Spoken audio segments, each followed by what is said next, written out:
What happens when you don't just launch a business, you buy one and inherit the podcast, the audience, and the brand voice that comes with it? Today's guest is Jen Fizer, CEO of MKB CFO and host of the Financial Operator podcast. About a year ago, Jen acquired a CFO firm and its existing show and stepped into the role of owner, operator, and behind the mic host, all while rebranding and reshaping the business to fit her vision and her personality. In this episode, we go behind the scenes of a real acquisition, a podcast takeover, a rebrand, and what it actually looks like to transition from new owner to trusted voice without pretending that the process is polished in any way. You're listening to Podcasting for Financial Professionals, the show where smart business owners learn how to use podcasting as a serious growth tool, not just another marketing experiment. I'm Virginia Elder, podcast strategist and founder of Podcast Abundance. Since 2019, I've helped professionals stop guessing with their podcast and instead build a show that increases their authority, expands reach, and generates leads for their business. If you've ever wondered whether your podcast is actually generating leads or if you're just kind of publishing episodes and hoping for the best, you're not alone. And the issue usually isn't the content. It's that no one ever showed you what to track. Your podcast builds authority, warms leads, expands your reach, and creates opportunities long before someone ever hires you. But if you're only watching download numbers, you're missing most of the ROI. That's why I created the Podcast ROI Metrics Tracker, a free tool that helps you track 50 plus non-traditional metrics so you can finally see what your podcast is really doing for your business. Grab it now at podcastabundance.com/ROI-tracker. All right, let's get into the episode. Jen, thank you for being here with me today. Thank you so much for having me. Absolutely. Just give us a brief overview of your business, what you do, how you help folks, and who you are. I am Jen. I am the owner of MKB CFO and Bookkeeping. So as the name says, we are a fractional CFO and bookkeeping firm. I purchased the business about a year ago, just shy of a year ago. And I had been working with them previously for about a year before I did that.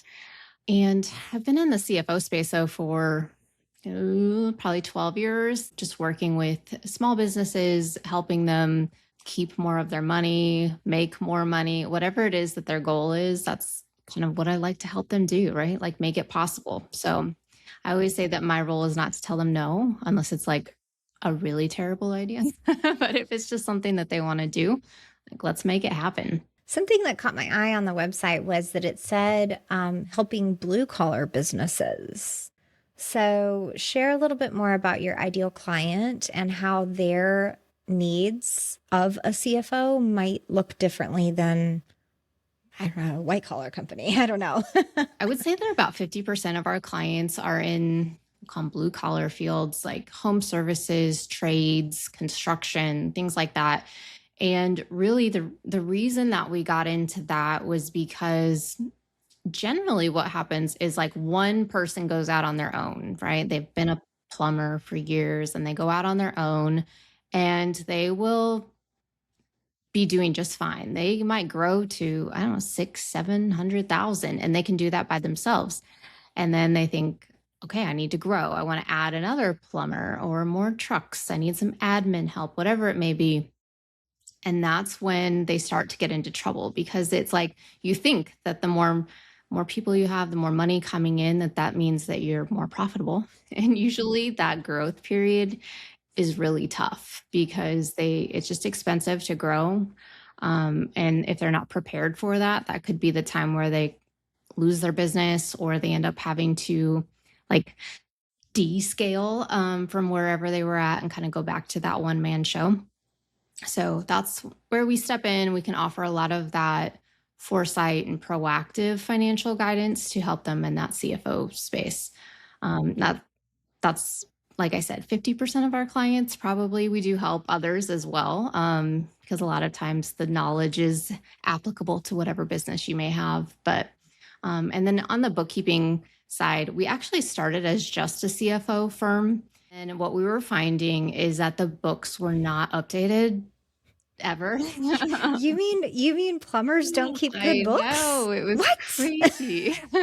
Not to, no Yeah. shade to the plumbers out there, but like it's just not your expertise if you're a I will, tradesman. as somebody that does books, like it's not fun, right? Like I mean, every once in a while I kind of think it's fun going in and like fixing the puzzle, but I fully understand why people don't like to do it, because there's like, it gets frustrating. Well, and it's mundane too. It's like I did that transaction like a month ago. I'm over it. Yes. And a lot of times it's like, well, I'll just check my bank account. If my bank account has money in it, then we're probably doing okay. If it doesn't, then I need to go sell. Like that's the marker that they're using for whether they're profitable or not.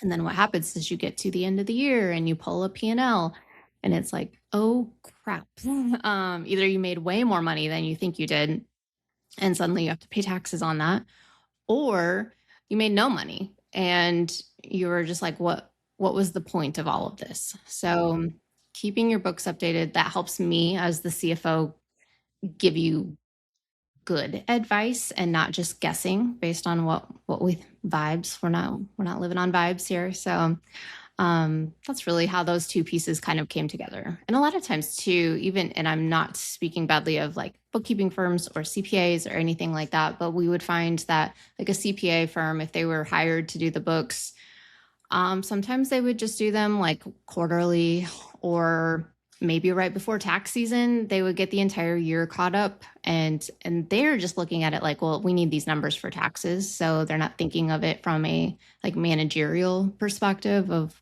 what you need to be looking at on a daily or weekly basis. So anyway, that's how our two pieces work together. Yeah. Well, I'm sure a lot of the financial folks listening completely sympathize, and they're thinking about their clients and what it might be like to work with like a roofer or, a lawn care company owner or something like that, thinking like, yeah, okay.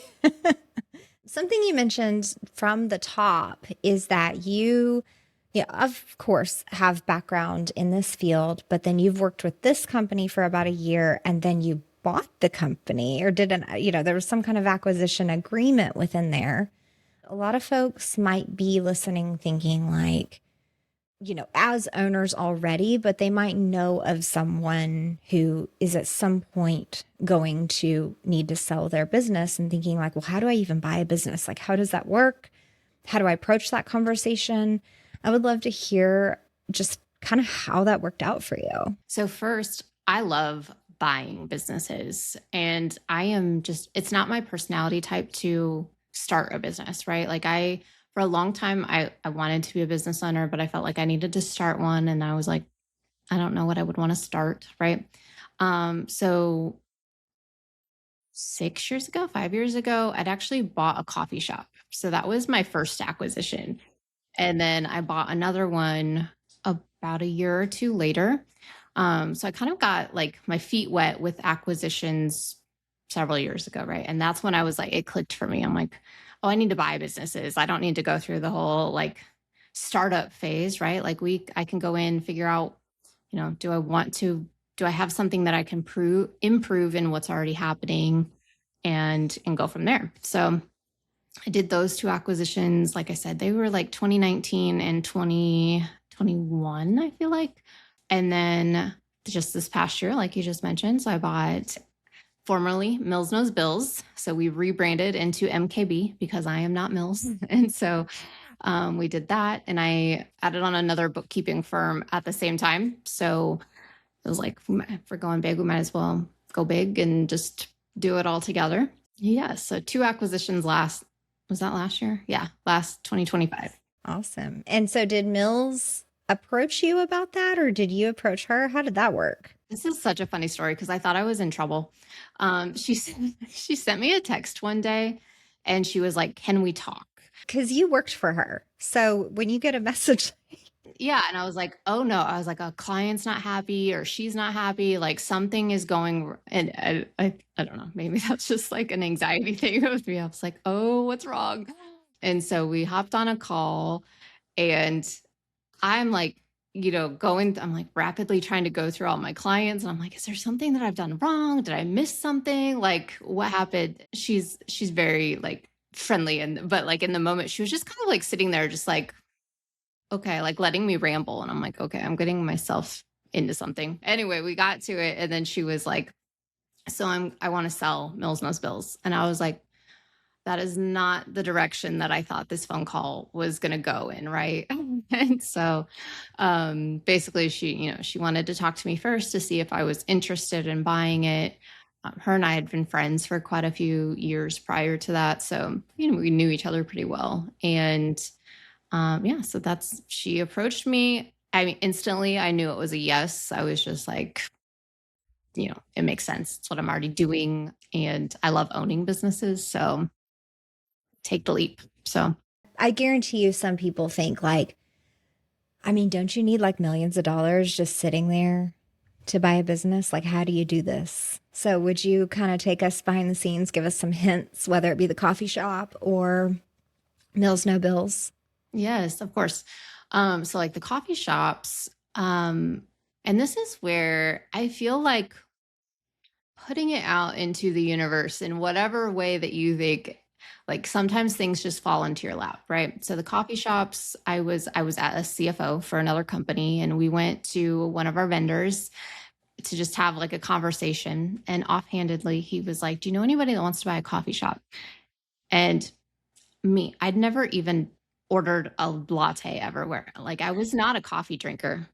And instantly I was just like, I want to buy a coffee shop. So I was just kind of like being in that right time at the right place. And that one, my husband was working at it. So we did a 401k loan, and it was a relatively cheap purchase. So we were able to basically float that one with cash. And then the second one, they messaged my coffee shop's Facebook page and was like, "We're wanting to sell. Would you be interested in buying?" And so again, that one was cheap enough that it was like just like the little add-on.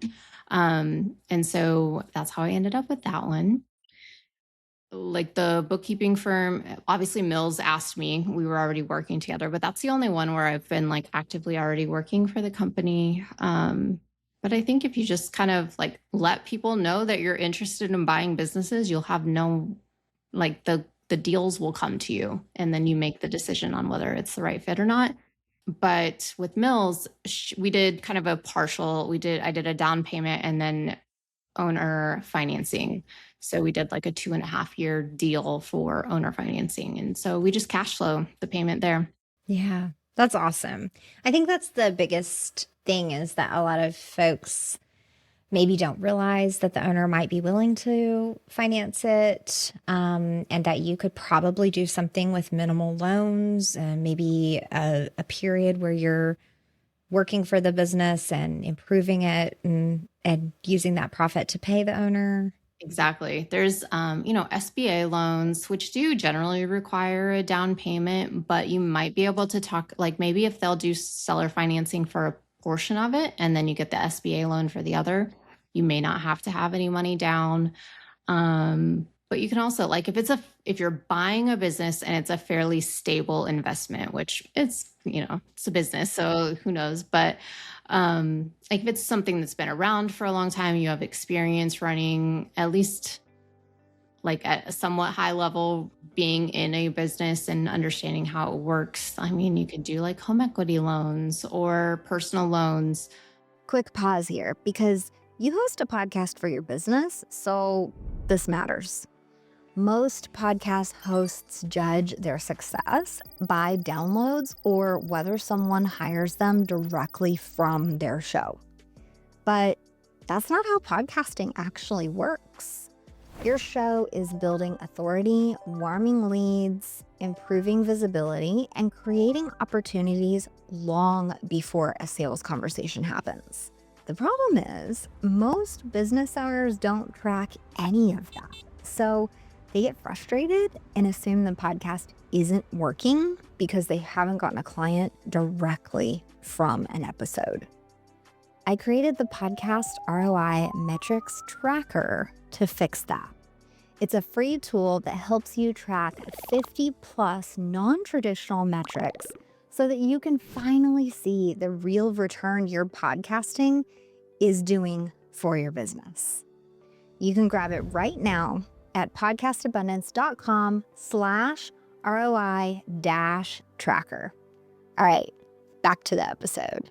Depending on the type of business, sometimes you can get like 0% interest finance credit cards.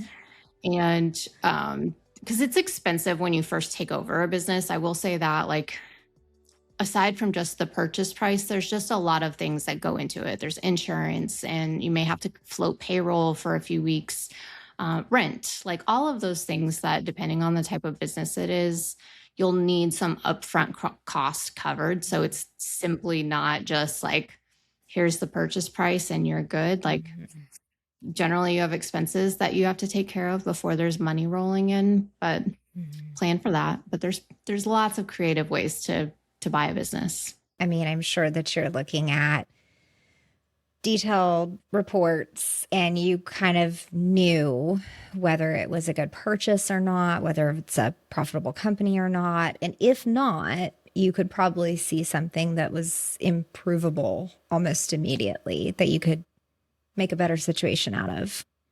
This is one of the tips that I always give to people that are wanting to buy a business is, if you are looking at something and you can't think of at least 3 ways to improve it, like within the first 90 days, then that business better be making a lot of money so that like you can just step in and not have to change anything, and it can pay you whatever you want or whatever it should be paying you.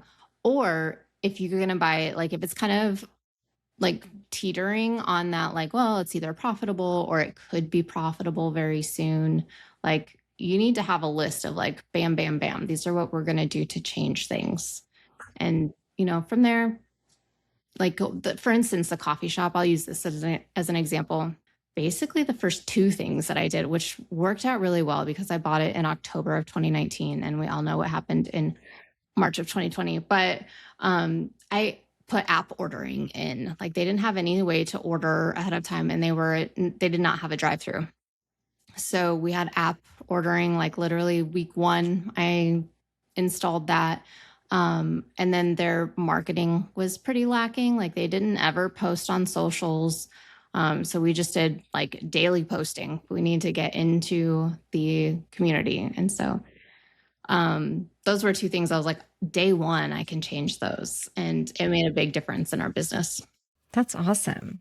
I know, obviously coffee shops and CFO businesses are a little bit different, but you were purchasing a CFO business that already had a host of a podcast, a face of the business, a YouTube channel. Like, it was no secret that Mills was the face of it. And so in a transition, that could be awkward, or you could, take some time, introduce the new CFO or the new CEO to the audience, and transition the social media, rebrand, all of the above. And that's what you did. So would you mind taking us behind the scenes of that rebranding and introduction process as the new CEO? Yes, of course. Okay, so it was like literally almost exactly a year ago. It was the beginning of March 2025 when she asked me if I wanted to buy it. And I think within a week, we had everything kind of finalized, like what was going to happen.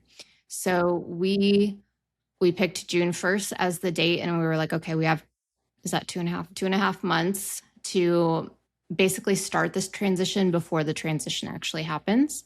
So like you mentioned, like the business was literally named after her. So there is a transition that has to happen because all of the marketing up until that point had been her and her face. It was her email list. It was all her networking contacts. Like everything was what she had built. And she did an awesome job at it. But it made it so that we definitely needed to transition, right? So we started bringing me into the content. So we were kind of doing an alternate, like if she had a reel, then I had a reel or a YouTube video or whatever it might be. So we were starting to transition me in. So people were getting used to seeing my face. And then what we did with the podcast was I think she took basically a hiatus with it. Is that right? Or maybe she already had things recorded, but her style of podcast, they were short. They were like 5 to 10 minute episodes. She did 2 episodes with each guest. So one was like her asking them questions, and then the next was them asking her questions.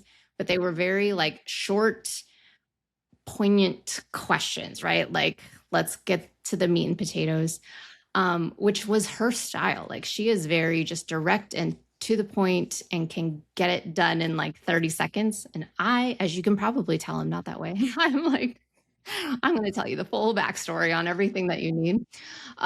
So we decided to rename the podcast. So it went from Mills Knows Bills podcast, I think, to The Financial Operator. We switched to, it's an hour-long-ish episode where we're just interviewing business owners. And that's definitely more my style. Like, I want to have a conversation with them. I want to get to know like, how did they get to where they're at? Kind of like this, right? Like, where you're just kind of talking and getting to know the person. We'll figure out kind of the things that they did in their business that went wrong, what went right. How do you help other people avoid any mistakes? And it was just more my style, but we had to do a total rebrand. And then we rebranded the company as well. So we went from Mills Knows Bills to MKB. And that way it still has like a piece of her with it, but new logo, all of that to go with it. So it does feel more like mine now. And it's not just like the ghost of Mills hanging on, which can happen, right? If you're in a business, when you buy one, both sides, I've always been shocked at like when you sell a business, you think that you are going to want to hold on to that for like, it's going to be hard to give up. It's actually very easy. Like if you remove yourself, it's actually very clean cut, even if you've spent your life dedicated to it. And then on the other hand, like the new owner coming in wants to feel like it's their business and not like they're just filling in for the previous owner. So I feel like clean cut ties and, a rebrand is generally a good thing. Yeah. Well, and I think if you started introducing, this new face slowly but surely, but increasing in frequency as you get towards the transition, you've announced that there will be a transition. I think if you position it as, we're really excited that the business is taking this next step and we're going to rebrand and we're going to have new colors and it's like this reveal. And, there's a lot that you can do on social and in your content that your audience or your potential clients and existing clients can really get excited about. And so then when it's the actual transition, it's not this like, oh, who's this new owner lady? But it's more of, oh, cool, look what they did, And something I'm noticing is the buffalo on the wall behind you in the logo. I was curious about that, but then now that I see your frame, I see it there. But there's, some cool ways that you can do this transition well and bring your audience with you so that they're just as excited about it as you are. Yeah.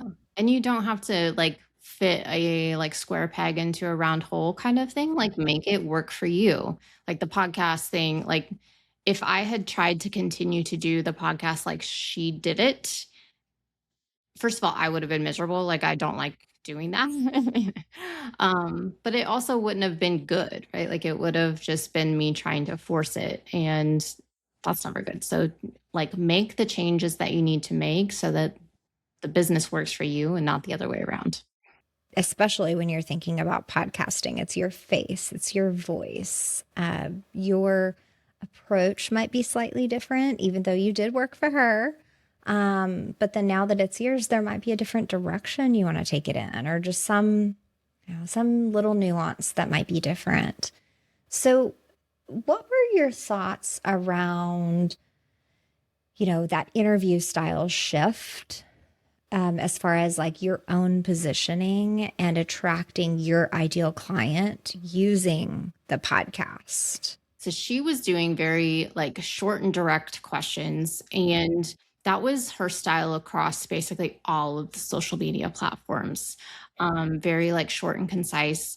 This is something where like the podcast, I love podcasting and I love talking to people. So it was a very natural thing for me to be like, no, we're changing this immediately. Like I want that to fit me. But it's also something that's like we're trying to bleed into the other social platforms too, to make it so that it's not so educational forward, which is great. And we still have all of those resources because they're on our pages and they're things that we can refer back to. But like bringing more personality into it, bringing more of my personality into it, and like not erasing what she already did, but making it so that it's like, more enjoyable for myself to do. So there's been lots of little like transitions that we've done, tweaking in like any time in business, right? Like this isn't just a thing where you're like acquiring a business and we need to figure it out. Like you're always kind of figuring out what works and what doesn't. And I still feel like we're doing that with the podcast, is trying to figure out what pieces of this do we like? What do we need to improve? What did we do really quick because I just needed to step in? And like like intros and outros, I think I'm like, we still need to do those better because I have not really like taken the time to do those. But I think podcasting is such a fun way to meet new people, new referrals, and build your business. Yeah, absolutely. Okay, so you nailed it. There is a certain amount of things that you have to do just quickly because of a deadline or because it just needs to get produced. And if not, we're going to sit on it for 6 months. So might as well just get it out there. And I love that kind of go for it mentality. As long as you're able to, like, I don't know, put it in a sauna and set a deadline for out in the future so that you don't forget to do that thing. Sometimes that ends up happening with cover art or the show notes to the episode. They aren't like exactly SEO friendly. We haven't thought about, okay, what are the ideal keywords that our business needs to make sure is in for our podcast so that we're attracting the right people. Like there's so many nuances to creating content, especially in the podcasting space. So, what were some of those things besides the intro and outro that you feel like? Probably all those things that you just named. Okay. I feel like we did really well with like getting guests and like getting the podcast episodes recorded, but there is definitely lots of room for improvement on all of those like outside things, right? But what I love about podcasting though is that all of those things are like editable. You can take an old episode and re-edit it, or, post new show notes or whatever it may be and make it better. And it's still just like lasting there forever. You can direct people back to it. That's what I love about podcasting. It's just such easy is not the right word, but it's such a like it's such an evergreen platform that you can make tweaks to. You can improve it as you go, as you make new intros, or like how easy is it to like, okay, we have a new lead magnet. I want to put this on every podcast episode we've ever done. Like, not that that's easy, but it's doable. And it's something that we can just constantly be improving. Whereas like if you post a YouTube video, you can't do that. You can't go back and edit that specific YouTube video without it just kind of like restarting the whole algorithm of it. And maybe folks don't realize this, but that is one of the challenges of transitioning into this like video podcasting space is that we can replace an MP3 inside like a podcast host account, like a Buzzsprout or Podbean or Libsyn, without triggering any kind of like repost or renumbering of your old episodes. However, on YouTube, our sole opportunity for updates on an existing YouTube video is title, description, the recommended video, like end screen pieces that are at the very end. We cannot edit that video. Once it's posted, it is essentially permanent, or you can completely remove it from the platform, which there are all kinds of pop-ups and warnings making sure that you actually want to delete this video when you're doing that. So you're right. I mean, that is kind of the beautiful piece of podcasting. And I would say on some clients that do have edits like that, that's what we do. We'll go in and we'll edit show notes, titles, descriptions, whether it's on YouTube or podcast episodes, but then in the audio piece, whatever edits we can do, we can replace that file, add a mid-roll, do whatever. And then we kind of just let the YouTube videos live, there could be a disclaimer put in the description or something like that. But yeah, you nailed it. Did you have any challenges as far as becoming the new host? I'm not sure if you'd hosted a podcast before. What was that like? Yeah. So I'd actually had a podcast like back in 2019, 2020, and it was prior to any of the video podcasting, right? So I was generally doing it in person. I had I don't even know what it was called. I had my little recorder box thing with all of the microphones plugged into it, and I would go record in person, or I would maybe do like a Zoom, but there was no video, which is not that long ago. It's crazy how things change really quickly. But so I had that, and I was doing all of my editing myself, but it was audio only. So I learned a lot of new skills, and that's where I figured out that I really enjoyed podcasting. And then I had a little one that I had like a local one where I was interviewing like our local business when I had the coffee shop. I was using that as like my community equity piece, right? Like I'm promoting other businesses that were local to me. And anyway, so I do enjoy podcasting, obviously. That was probably the piece that I was like most looking forward to, just getting another podcast and just I just love the way that it like connects you with people, because you get to have really in-depth, like you get to go past all of the small talk, right? Like I just met you, but now we're having a really in-depth conversation.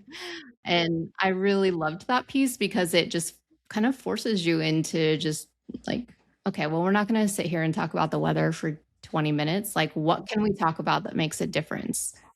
And I just really enjoy it. I agree that I feel like it fits my personality as well. Like, it's not that I don't care or something like that, but I don't need to know all of your personal life to decide if we're going to be business besties, essentially, right? Like we could talk business all day, and that's like what I get excited about and everything. And I don't necessarily need to know where you went to college or what you did in high school or family or whatever.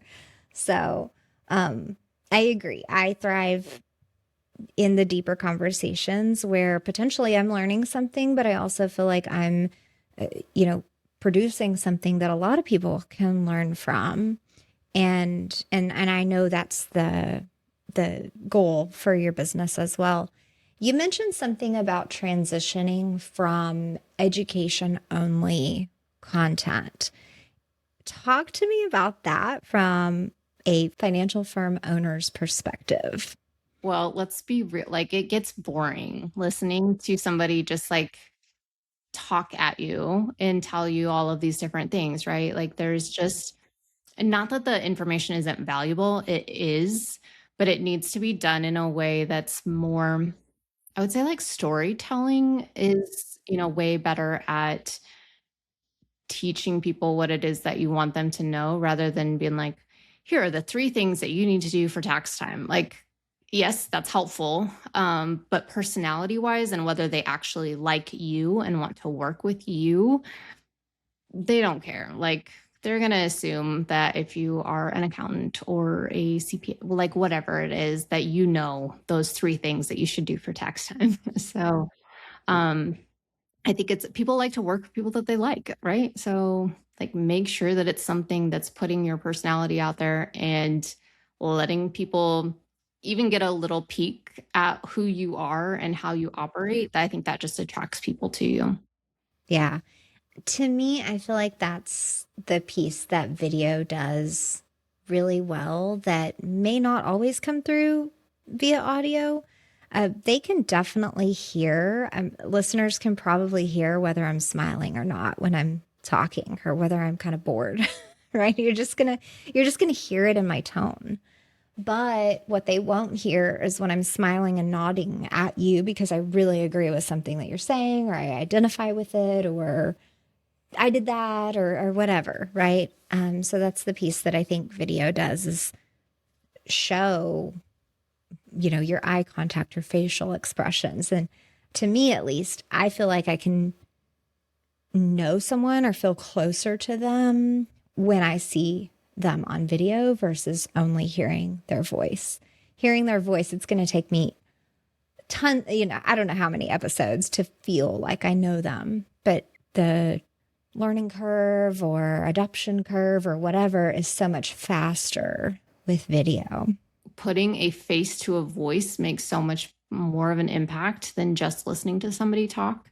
There's certainly, if I'm in the car, I can listen to podcasts all day, but something about watching a YouTube video or a podcast or people interacting with each other, like you just said, you get to know the person so much better, even if it's, fake knowing them.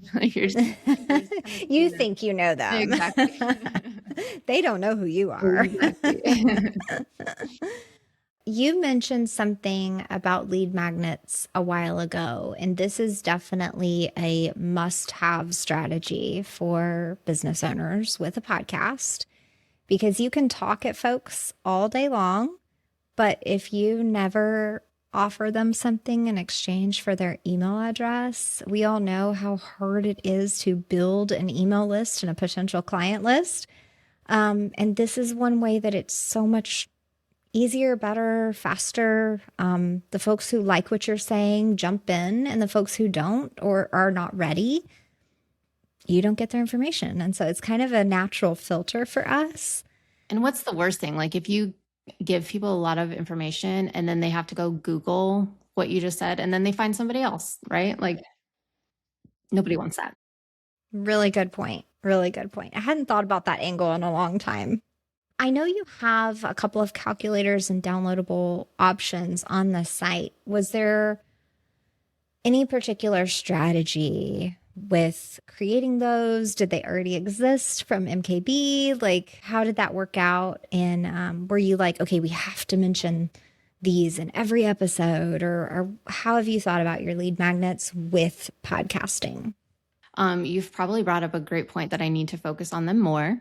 But we just redid our website and it went live like a week ago. So I'm glad that you were able to see it all. Congratulations. Thank you. It has some really cool calculators on it, like you mentioned, and those were somewhat jointly created. So Mills had a budget template that's on there, and then there's a cash flow template that's on there. And those may seem like the same thing, but they are not. If you are somebody that's like, I don't even know what my bills are every month, like the budget is what you need, right? Like we need to just get everything on paper, digital, like whatever it is so that you know what it is you're paying for every month. And so the budget helps with that as well as building in some things for like taxes and all of that. And then the cash flow template is really like looking forward, like, okay, you know what you need each month. So let's break that down into like a 13-week template. Like when am I going to run out of money based on what I already have? And so those are the two things and kind of how they work together. I should probably be talking about those in every episode. So thank you for the reminder. Or at I least wasn't linking trying them to in the do a show notes. gotcha. Yeah. I'm genuinely curious about, Well, it's you funny because I know, usually talk about those when I'm on other people's podcasts, but then I don't think about it when it's on my own. So okay. I should definitely be using that more. Okay, yeah. Well, I'm happy to highlight that for you, but I was not trying to do like any kind of gotcha, like trick No, but I questions. appreciate it. With that in mind, is there any other way that you've approached the podcast where you're like, okay, this is going to create ROI for the business in this particular way, even if it's not like someone calls up and says, hey, I heard your podcast. I'm ready for CFO services. What else are you seeing with the podcast, or perhaps are your goals with the show? The podcast to me has been a really great way to build relationships with referral partners that are harder to do outside of that. Like if you're just, you meet somebody at like a networking event, you might exchange cards and they might be a good referral source, but like they don't know you, right? So like we were just talking about, the podcast allows you to really just like dive in and understand each other and see if you're even like compatible on a business level, right? And so it's funny, like one of the probably most rewarding interviews that I've done lately was with somebody that does the exact same thing that I do, like to a T, right? Like same client, same services, like all of the same offerings. But we both knew like there are so many home service businesses out there. Like we are not really competing in the grand scheme of things. But also like whatever little piece that he offers that I don't, like I can now refer that to, like I have a resource for my clients, and same for him, right? And if one of us gets in an instance where like, oh, well, I have too much work, do you want to take on a new client? Like we can actually work together in different ways where we're offering better services to our clients. But it's one of those things that like it seems counterintuitive. Like, why would I want to bring on somebody? Like, what if my guests like him more than me? But that, if they do, then that's the right fit for them. And then instead of just like trying to kind of like hold everything really tightly, it's just there's enough work for everyone. That is a great reminder and a great perspective because, yeah, I think in general, hosts avoid bringing on someone who's just like them, right? And does even remotely, like let's say we have a different ideal client profile, but we do the same thing for those different ideal clients. Folks will avoid that interview or that guest. So it's a really good reminder that, hey, maybe say yes to the interview and approach it from this collaborative referral partner perspective. But yeah, and I agree. Like sometimes it's really tough to find the right referral partners. Mm-hmm. And you can also meet people that you're like, oh, I thought they would be a good referral partner and I do not want to work with them. So it's a good way to weed them out too. Yeah, it's a good filter. Exactly. That's awesome. I want to just encourage everyone to go check out your show, listen in, especially if they, as a financial service provider themselves, they probably know some home provider folks. Your show is probably ideal for those listeners. So give us a few links and places where we can find and follow you. Where are you most active on social media? Facebook, Instagram, and YouTube, probably the three places that you can find us, which I know is a lot. And they all kind of offer different things. The YouTube obviously is going to be the longer content. The Financial Operator podcast is on every platform I think that you can find a podcast on. But other than that, like our website is mkbcfo.com. You can find those calculators on it. Shoot me an email. I also love talking to people. Like if you don't know how to read a P&L, or if you don't know what things are important to look at, like book a call with me too. Like I will tell you for free, like what it is that you should be looking at. And then if you want to buy services after that, you're welcome to, but there's no expectation I just want everybody to make money. Well, and for reference, even the YouTube channel is MKB CFO for those listening. I think that's basically our name on everything, MKB CFO. Thank you so much for being here with me today. Thank you so much for having me. It was so fun. I love talking about podcasting, obviously. Thanks for listening to this episode of Podcasting for Financial Professionals. Before you go, make sure you're actually measuring what your podcast is producing. Not by vibes, not by download spikes, but by the actual outcomes it's creating. Authority, visibility, and leads for your business. Your podcast is doing more than you think. You just need a way to see it. That's why I created the Podcast ROI Metrics Tracker, a free tool that helps you track the real return your podcasting for business is creating. From authority and visibility to leads and opportunities across many categories. Download it right now at podcastabundance.com/ROI-tracker.